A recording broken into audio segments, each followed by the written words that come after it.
What if the place you were born, the very community that shaped your earliest memories and defined the contours of your world, turned its back on you? This is the tale of Tano, a soul whose essence was as wild as the jungle he called home, yet whose spirit was cast adrift by those he loved. In the dense embrace of the Amazon, where every whisper of the wind and every murmur of the river tells a story, Tano's life began. His was a world vibrant with color, alive with the ceaseless ballet of nature. Yet from his earliest steps, it was clear that Tano marched to the rhythm of a different drum. As a child, he questioned everything, from the path of the stars to the wisdom of the elders. His curiosity was a wildfire that could not be contained, burning through the traditions and beliefs that had held the tribe together for generations. To Tano, the rituals and customs felt like a cage, one he was determined to escape. The tribe, a community as tightly knit as the vines that wove through the trees, watched Tano's growing restlessness with a mix of fear and sorrow. He was one of their own, yet he stood apart, a lone figure against the backdrop of their collective history. The breaking point came during the Harvest Festival, a celebration of gratitude and unity. Tano challenged the elders in front of the tribe, his voice a storm that threatened to tear the very fabric of their society. His words, sharp as a jaguar's teeth, left a wound that could not easily heal. In the cold light of dawn, the decision was made. Tano was to be disowned, stripped of his place within the tribe, his name to be carried away by the wind, forgotten. The verdict fell like a guillotine, severing Tano from the only life he had known. As he stood on the outskirts of the village, the reality of his exile, a heavy cloak around his shoulders, Tano looked upon the faces of his family, his friends, and saw strangers. With nowhere left to turn, he stepped into the embrace of the jungle, the unknown stretching before him like a vast, uncharted river. The jungle did not judge. It simply was. Tano wandered, his heart a cauldron of emotions. Anger, betrayal, sorrow. Each step took him further from his past and deeper into the wilderness. Here the jungle tested him. Each day a trial by fire. Each night a lesson in survival. He encountered beasts that stalked him like shadows, rivers that challenged his resolve, and storms that tested his spirit. Yet with each trial, Tano grew. The jungle, in its harsh, unyielding way, taught him. He learned the language of the trees, the secrets of the river, and the lore of the land. In his solitude, Tano discovered a freedom he had never known, a peace that came not from the absence of conflict, but from his harmony with the world around him. One day, as the sun painted the sky with the promise of dusk, Tano stumbled upon a clearing. At its heart stood a tree, ancient and majestic, its branches a testament to the years it had witnessed. Beneath its canopy, Tano felt a connection, a sense of belonging that he had not felt since his days with the tribe. He made his home in this clearing, the tree his sentinel, the jungle his companion.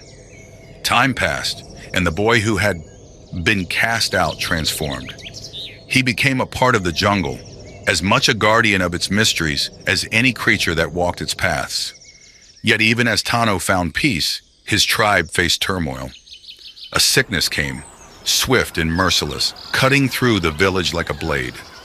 The elders, desperate for a solution, turned to the ancient rites, but found no answers in the whisper of leaves or the flight of birds. In their darkest hour, when all seemed lost, a figure emerged from the forest. It was Tano, changed by the years, but recognizable still. He brought with him the fruits of the tree from the clearing, offerings of healing and hope. The tribe was wary, the memories of Tano's departure a wound that had never fully healed. Yet, faced with the choice between skepticism and survival, they accepted his aid. The fruits brought relief, the sickness abated, and the tribe was saved from the brink of despair. Tano's return sparked a new beginning for the tribe. The elders, humbled by their near destruction, welcomed him not as the outcast they had banished, but as a savior who had returned to them in their time of need. Tano, for his part, forgave them, understanding that his journey had been necessary, a path that led him to discover his true strength and the wisdom of the jungle. He did not stay, however. The jungle called to him, its mysteries and wonders a siren song he could not ignore. Tano became a bridge between the tribe and the world beyond, a messenger of the harmony that could exist between man and nature. His legacy was one of transformation and reconciliation, a reminder that even those cast aside can change the fate of their people. Tano, the man who was disowned by the tribe, had found his place in the world, not within the confines of a single community, but as a guardian of the balance between all things. Yet the story does not end here. Tano's journey back to the tribe had opened a door long closed, the beginnings of a dialogue between the old ways and the new insights he brought with him from the heart of the jungle. His return was a catalyst, sparking conversations and debates among the tribe about their traditions, their relationship with the surrounding wilderness, and their place in the ever-changing world. Tano worked closely with the elders and the young alike, weaving the wisdom of the jungle into the fabric of the tribe's daily life. He introduced techniques for sustainable living that he had learned in his solitude, ways to harvest the bounty of the forest without depleting its resources. He spoke of the interconnectedness of all living things, a concept that once had seemed so foreign to his people, but now resonated with a profound truth.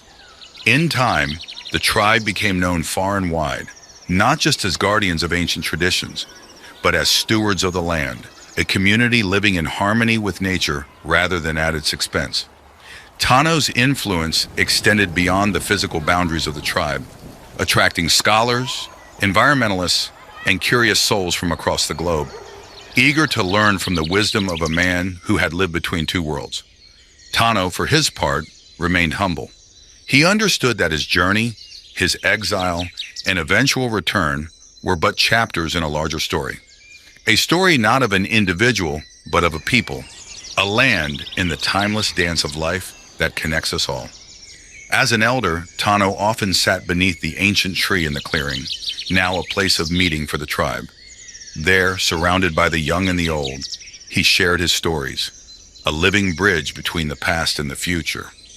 His tales were a reminder that the path to understanding and acceptance is often fraught with challenges, but that it is through facing these challenges that we grow.